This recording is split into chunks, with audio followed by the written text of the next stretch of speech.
Hi, I'm back with another installment in the Bleeding Hearts of America series, and today we're talking about Rehabilitation 101. So, what do we mean by rehabilitation? Maybe if you missed my last video, I would encourage you to go back and watch that, because in that video I spent quite a bit of time talking about the difference between rehabilitation and relief, or relief and rehabilitation. And in summary, let me just recap a little bit just to help you out if you didn't watch the last video. When we talk about relief, we're really talking about very temporal, immediate, critical needs that an individual or a family, a community has. Sometimes it's even a country. And so we come in with relief efforts. We come in to help them meet that particular need. For example, if somebody's house has collapsed due to whatever, tornado, or they've lost their livelihood, they've lost their car, we come in and we help them with transportation, if that's the need right there. If they've lost the car, if it's housing, then we give them temporary shelter. That's relief.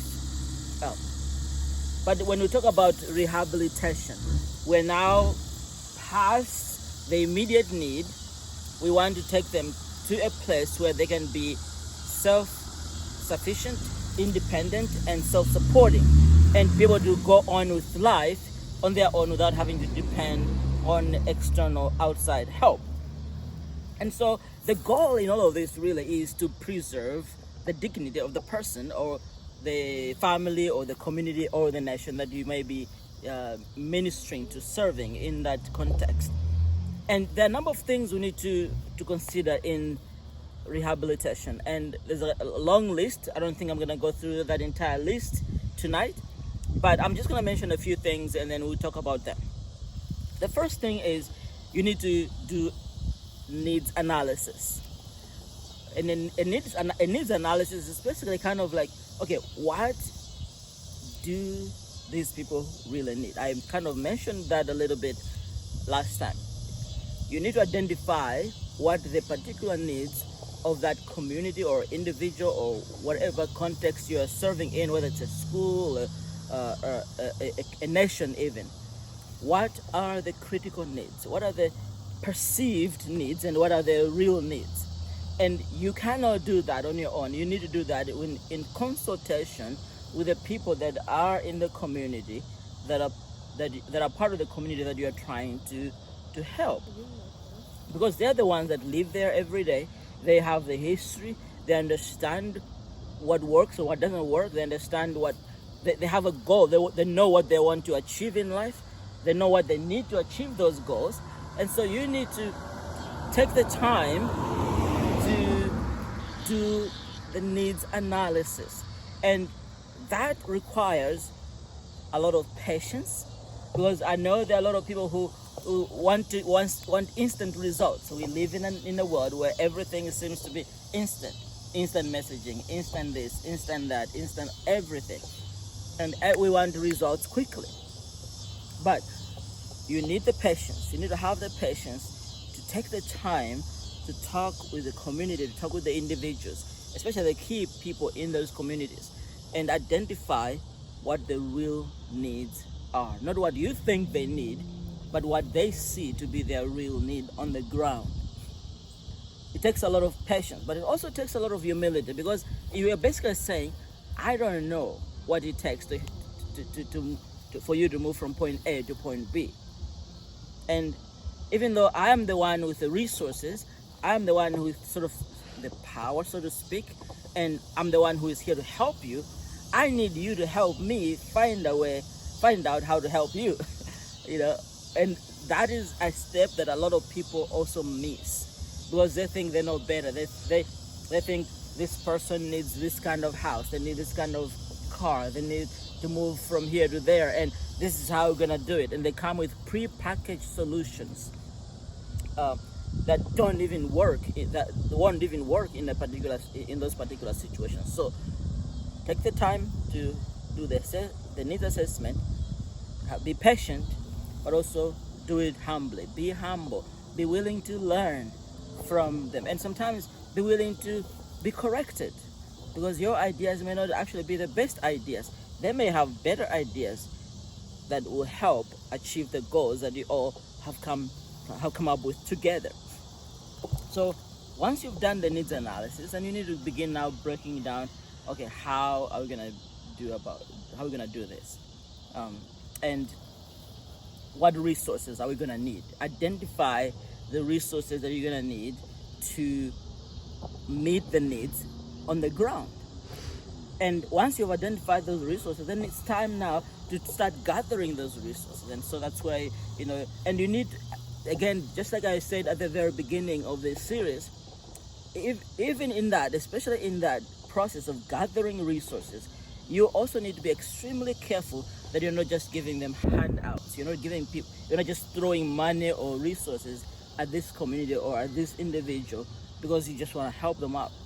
They need to contribute something. For example, I have worked in many places in Africa in particular, where, say, for example, a community wants to build a school. They don't have the money to build a school, but they have land, so they'll donate some land.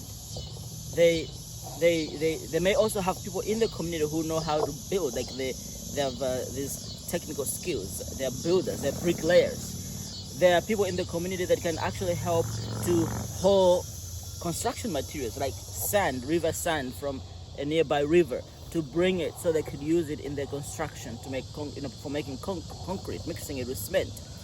This is their contribution that they are making to the project. You are not doing. You could do everything for them, but you are requiring them and giving them the opportunity, as it were, to preserve their own dignity, for them to feel like they are part of the process. They actually can own this, and they have an investment in what you're doing. So in this case, where you're building a school block, for example, then things that they may need that they wouldn't be able to get for themselves might be roofing materials, or bags of cement, or electrical stuff, whatever it is.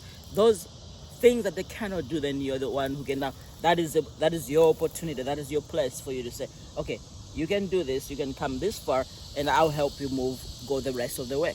And so you need to identify the needs, and then figure out how you're gonna get those resources, and then get the work done, and get the best people to help you to do the work.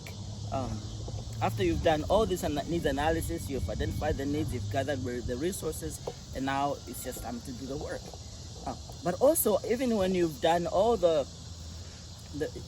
you've reached your goals, you need to think long term. Is this sustainable? Is this going to be sustainable? Are these people going to continue on taking good care of this? So, for example, in some places in Africa where we've worked, we put in water wells. They don't have, clean water. And so we go in, we dig a well, and we, provide clean water for them. But then these wells need to be maintained. There's no one in the village that knows anything about wells, knows how to maintain them.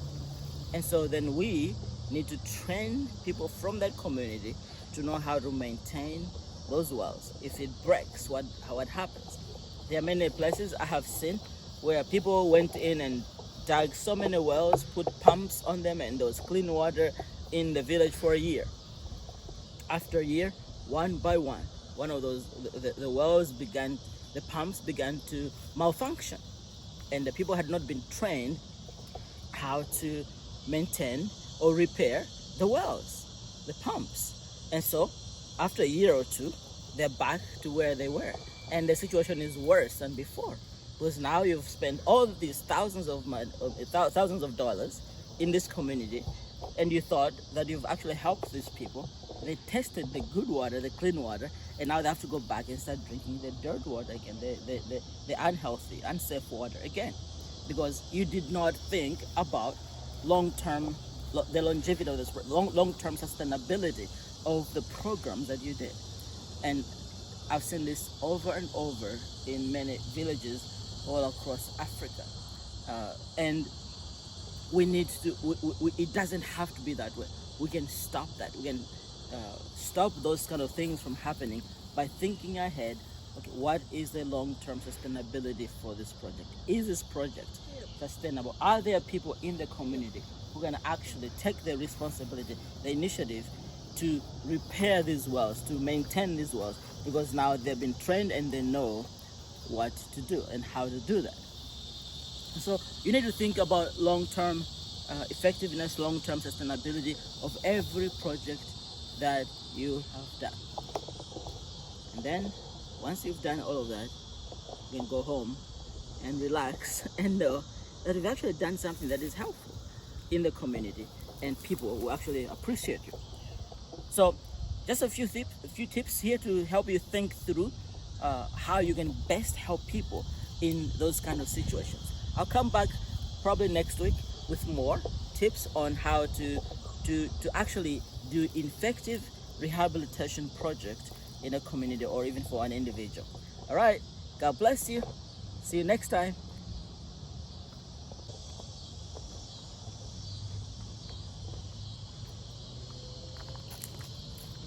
Hi, if you haven't subscribed yet to my channel, I encourage you to subscribe, because then you'll be the first one to know once a new video comes up, and also to help this channel to grow and more people to access this information if you think it's helpful.